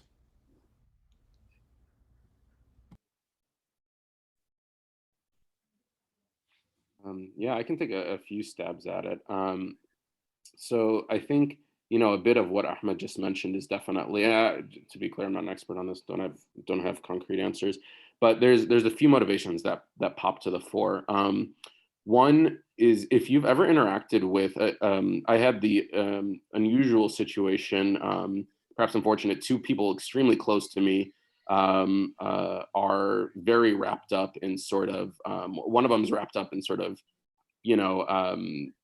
he's a police in the Air Force, right? And I believe he does other stuff now, and I've kind of distanced myself. And then my brother's in the U.S. military. He's in the Marines, of all the branches. And so this has been is kind of a weird experience for me, given that I have very strong views on both what they both do. But in any case, if you've interacted with anybody that's sort of in any sort of law enforcement or armed forces position, and I'm sure many of you probably have, but especially in the law enforcement side, there's a very headstrong sort of ethos. I don't know what the proper word is. Attitude. They've trained a lot of these folks so much that they feel very intensely about their mission, right? And so internally, there's sort of like internal like the machine just continues to roll. And so what that means is individuals who are assigned, right, so to some sort of law enforcement task to pursue whatever it is, a concern that they have in a community. Somebody says, hey, we're worried about the threat of homegrown extremists in the United States. The FBI takes that and runs, right? The internal sort of dynamics are really clear. Two, like, how does that work on the higher end, right? Why does the funding keep pushing in, right? If we look at the Patriot Act and sort of everything that has descended from that, at least in the United States, and I think it's had obviously the global war on terror and everything that has followed from that, there is a cottage industry, more or less, or that's a phrase we use in the US, I'm assuming. I don't know where the phrase cottage industry came from, but the concept being that there is a well-established sort of institutionalization of ensuring that Department of Homeland Security and sort of ICE as well as police nationally in the United States, and I imagine it's very similar in Canada, are continuing to sort of pursue all of the concerns that I've written down in the Patriot Act and everything that has come from that subsequently, to ensure that they're putting full effort into stopping homegrown terrorism. It's like there's a perceived threat, right, which has been heightened in sort of all sorts of ways, and obviously falsified in all sorts of ways, and it's basically led into down a path where I think it's an institutionalization of Islamophobia or anti-Muslim racism, I think is the phrase that a lot of people prefer. And so there's, even in theory, if the whole, as a country, you saw a lot of people saying, hey, yeah, we want to reverse this, we want to stop this, right? You have to get all the cogs in the machine to reverse, sort of reverse gears. And lastly, I think, and most obviously, there are a lot of people that feel actually very strongly that what they're doing is actually helping serve and protect the United States. And again, that's has a lot to do with the ethos within sort of law enforcement. Others might have better, more direct answers, but that definitely has a lot to do with it. Yeah, I think for me, like, it really just goes back to colonization and white supremacy. That's it. Like, I think that's really the roots of a lot of it. And then it continues to benefit them, right? Like, so if they make the public scared of the Muslims, then they can justify wars and terror everywhere, right? And then they go to Iraq and all the other countries, and then they steal the resources from elsewhere and all that stuff. So I think it just benefits them. And also, when you're saying it's like when it's like us versus them, and they're like, oh, they're bad, it makes us like, then it would make us feel good about ourselves, right? And so I mean, like, it's often I don't know, like I'm just watching what's happening in France nowadays, and I don't know if you guys are aware of what's happening there, and it's like really, it is shocking what's happening there. But the is it the president, or it's president, right? Not prime minister, Macron, whatever his name is in France. Like, he had just like really problematic statements against Islam. Like, he's basically labeling Islam and Muslims as a problem.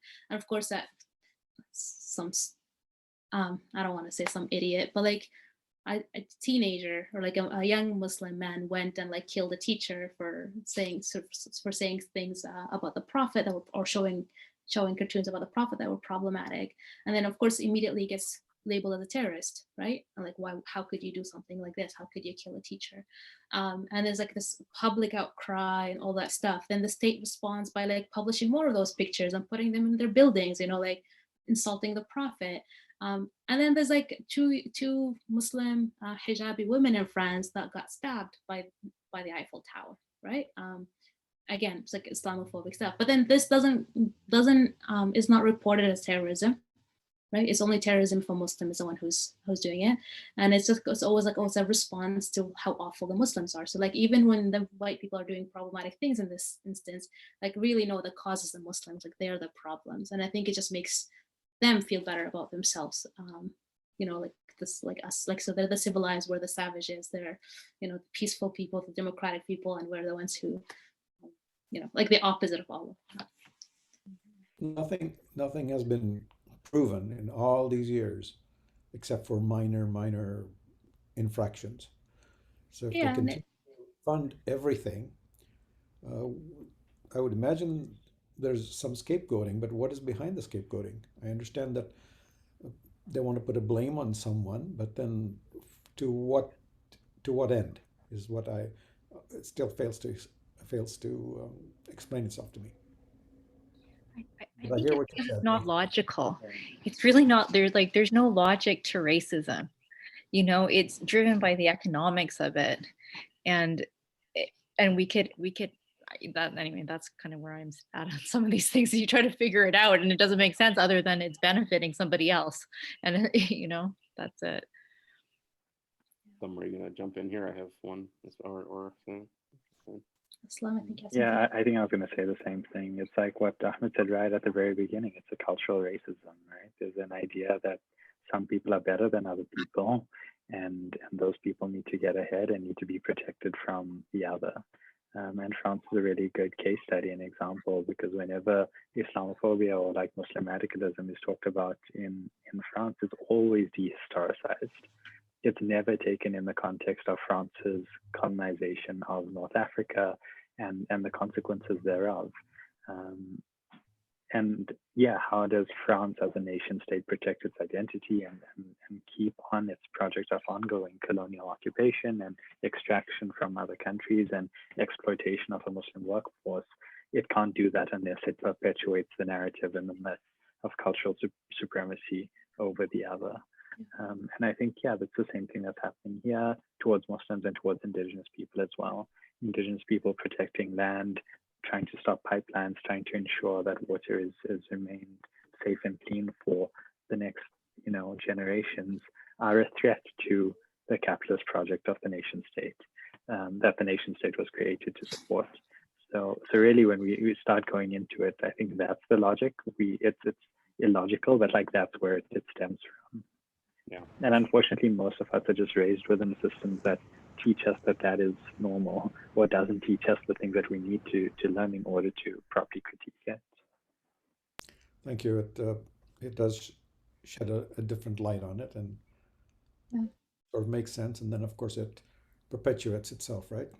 And I also just want to add one quick thing is that, like, actually the racialized person in Canada is not seen as Canadian. Like, we are the other. Like, we're not actually, and we will always be positioned as the others. Even the Indigenous people who are actually like this, they've been here for thousands and thousands of years. When you actually look at the nation state, like, and the agenda of the state, it doesn't serve us. So, like, we're not the ideal citizen, right? Like, we just happen to become, again, for like some reasons that they needed us, like whether it's like, I don't know, they needed some skilled immigrants to come, all that stuff. But at the end of the day, like Canada as a nation is not really, as a state, racialized folks here, and like Indigenous and racialized folks are seen and will always be the other here. Yeah, I mean, you are right. Sorry, go ahead, Nasir. Go ahead. So just briefly on that last point, yeah, if you want to go back a little further, Noor, in reading, there's an interesting, and this is not in Canada specifically, but there's an interesting history of the formation of the police and intelligence agencies in the United States. And a lot of the earliest sort of concepts of surveillance, right, have to go back with, you know, keeping track of like, you know, slaves or what became, you know, known as freed blacks, right? And so they wanted to make sure, even after, you know, slavery was abolished in the United States, right, that they had an eye on every single one. And so that kind of like, at least in the United States, that's where a lot of the earliest surveillance came from. And it expanded, you know, at some points they're worried about you know, Catholics in particular, right? At some point they're worried about Jews. At some point they're worried about Japanese, right? Communists prior to that, right? But prior and after that as well. Especially after that. And then, you know, and then eventually, you know, especially after 1979, right? It becomes Muslims, and especially post 2011. And so there's the constant, at least in the U.S. history, right? The perpetuation of like, how do we keep these people in line? How do we keep these others that might be a threat to the way the nation state is set up in line? And so there's some good histories actually out there on the development of the police, but I don't know if you want to read it about the Americans. Yeah, I'm sorry.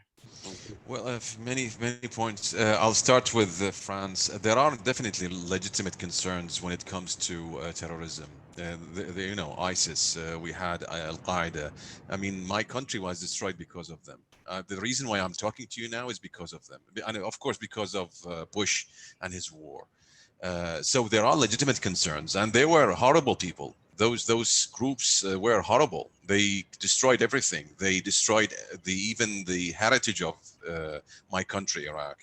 So there are legitimate concerns, but the point that is being made is definitely related to systemic racism. Why does it happen? I mean, Noor asked this interesting question.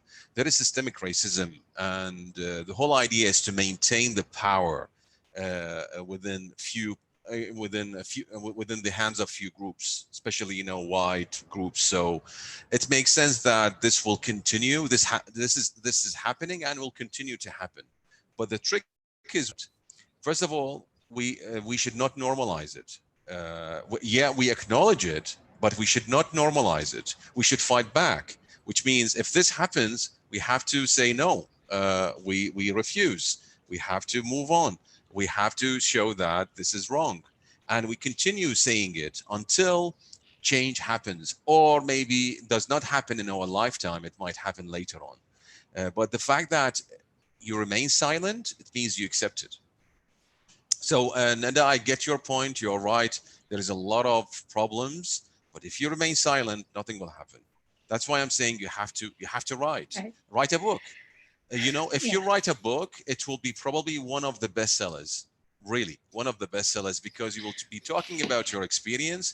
And this is a very important contribution you will be making, a contribution from someone who's from a visible minority. And we are visible minority. Like 70% of Canadians are white Christians, 69, 70%. You know, you know, if you look at the Sikh community in Canada, look how successful they are. Why? I mean, like there is a lot of racism against Sikh people. Look, you know, because of the way they look, they wear turbans. But the difference is what? The difference is that the community is very tightly knit, and they continued working, perseverance, and you know, especially in politics, they went into politics. Look at how many ministers we have from the Sikh community. This is because they kept on trying. For the Muslim community, they usually give up and leave. A lot of people would give up and leave, and I think in the documentary there were some examples of people who gave up and left. Others would stay, would say, no, this is my country. No, I refuse to be treated in this way. Canada, USA is my country, and I will fight for it, similar to anyone else. So here it's the issue of integration. Show integration, fight for your rights, and stay. I think that's a very important thing we need to think about. Thank you. I really appreciate what you're saying, Ahmed. And yes, I think you're right. And I also want to say, like, honestly, out of maybe, I don't know, I know at least 50 other people who've been targeted by CSS, right, from the Muslim community alone. There isn't a student who's involved in like Muslim activities on campus, whether SFU or UBC, whatever, who hasn't been approached. And I know also some of you probably know so many. And when I say 50, that's like probably an underestimate of the names of people that I could actually. Well, for me, that's a book, because you Yeah. interview them, and it will be a I'll very write a book interesting. for the money. I'll do it just so I can be Which rich money? and famous. No, you write it for your own sake. You write it for the others. You write it for your own kids. That's why we write it. No, we need that book. We need that book. So those 50 people you talked about, definitely will be the basis of your whole book. And I will be the first one to buy the book, by the way. All right, I'll get your number and name. But I also want to say, like, a book is one way of doing it, and I also I really do appreciate Yara and Aslam for creating this space, because I think that's also the intention behind this. So, like, actually, let's start talking about this. Let's start to normalize it, and then like be witnesses to each other's stories, because like I think that's really the first step. And I'm really sad that Laura wasn't able to stay with us, because I do think there's like a lot of what we're hoping to do is like build solidarity, not just within the Muslim community, but also across various groups that have also been targeted. And like this, and I think the time, there's like a movement to defund the police and all that stuff, because we're talking about CSIS, but actually the policing system all over has been quite problematic. And maybe we can get to a point where police isn't even needed. Like we can question the existence of the police itself. I know we're running out of time, so maybe I'll shut up here. Thank you. I hope I didn't bore you. And again, thanks to Aslam and Yara again for organizing this. Nasir, I am so lucky that I got to meet you, and I hope that we continue to do some work together. And thank you for attending. And that's me. Thank you all. Yeah, I don't have. I mean, there's always plenty more to say. But I think for a lot of us, I mean, thinking about sort of some of what Ahmed's mentioning, right? Like writing this stuff down, sharing this information, right? Trying to open up community conversations about this and around this. And also thinking, I think, one thing I talk about a lot is obviously boycotting, right? Divestment, sanctions, those sorts of things. They work because a lot of this stuff is technology that is shared around the world. I have a personal focus on Palestine, but the more work that I've done, the more that Palestine is the experience is so shared internationally, right? There's a really like a strong need to sort of boycott a lot of companies in ways that we can that help sort of Israeli system, all the stuff they share with South Africa, the stuff they're sharing with the Emirates right now and Saudi, right? The same sort of tear gas canisters that were used in Egypt were used in Gaza, were used in Ferguson when I was down there. And so, a lot of this stuff is international in a lot of ways. Yeah, so thank you all for listening. I hope, I've learned a lot from you all. I guess Aslam or Yara, I don't know if there's a wrap up. Yeah, I think if it's all right, I'll do just a quick wrap up. I think my main thing is gratitude to all of you for sharing, and not just sharing like the ideas, but also sharing the feelings and the stories that are so personal as well. I think there's like a lot of talking and sharing, which also means a lot of healing that happens in the process, which I really appreciate, and think that the more spaces we create where that can happen, the better. I think definitely to the point of like expanding this conversation. I think even the fact that we had a Facebook event and an Eventbrite event that said like the feeling of being watched, what is it for Muslim and Indigenous people to be surveilled? Even if people didn't attend the event, for them to see that and start recognizing and making those connections, it's a start. One thing that I would like to do, and just get your permission, is I won't share this video recording anywhere, but I do want to share it with our research assistants. With the ask that they type it up into kind of like a blog post that captures kind of some of the like key ideas that were shared, as kind of like rapporteuring of like these are the events that we're doing and this is what was shared, as a way to start that process of sharing that goes on. Is that all right with everyone if we do that? Okay, thanks. Yeah, so we'll do that and hopefully have a blog post up within the next week or so, and that will be part of the storytelling that we need to start doing and capturing. Finally, I just want to thank Yara for helping so much to put this together.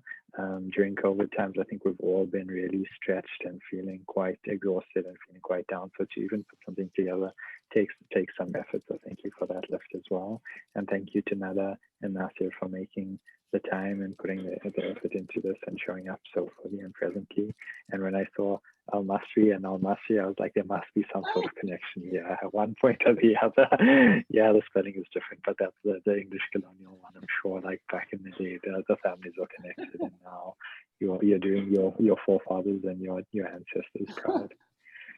And thank you to Hussein for suggesting that we stream this. I think that the video will still be available with that same password that was sent to you for at least a year.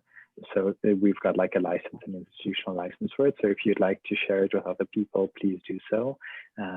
Yeah, and if there's anything else that we can do to kind of further these conversations, my email address is pretty simple. And yeah, feel free to get in touch with me with any ideas or things that you'd like to do in the future. Thank you guys for putting this on, and thanks everybody for sharing. I'm glad we could have all this conversation. It was really great. Likewise. Thanks, you. everybody. Yeah. Thank you very much. Okay, take care. Thank you, everyone. Have a good Thank you. weekend. Bye. Hi, everyone. Bye. Bye.